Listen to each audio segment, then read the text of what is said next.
two things to talk about there. One would be management practices. Some things that you do that are critical to reducing costs really are just good discipline in IT management.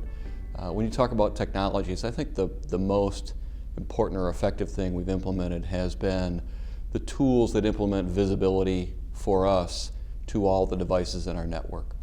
So we implemented a tool for visibility to all desktop and server systems. They can tell us what software is running on there, when that software has been used, utilization of servers. And a great example is as we worked to look at our software utilization and the contracts we've got for software utilization.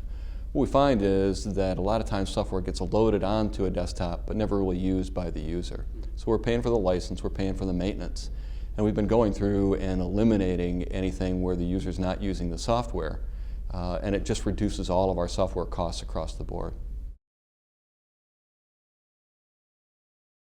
That is the big question, is how do we use technology to drive significant cost savings across government? I mean, it really is what IT is designed for, is changing the paradigm, changing the way that you do business. And it's not something that government is particularly good at, is rethinking how it does a piece of business and changing that. But the technologies that are available today are making that possible. As IT professionals, what we've got to do is make certain that we're delivering that effectively and efficiently and on time. It's very difficult for a business to go out and redesign the whole business, relying on delivery of technology and basically betting their careers on that redesign if they don't trust that the technology is going to deliver.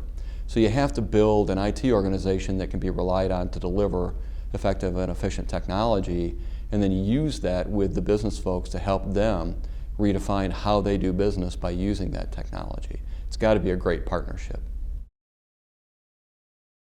I'd have to say every business that we're in government can be greatly helped by the technology side. I mean, if you think of what we're in the midst of right now is completely redoing our claims process for veterans compensation. It's the biggest issue we face at VA right now is a backlog of claims, and with the drawdown in the wars, the increase that we see coming in that area. We've proven we can't solve the problem by throwing people at it. We've got to automate that process and figure out how to just make it go faster and better utilizing technology. So we wrestle with that. We've already done that on the health side. 15 years ago, we did a major piece of work in implementing electronic health records throughout the Veterans Health Administration.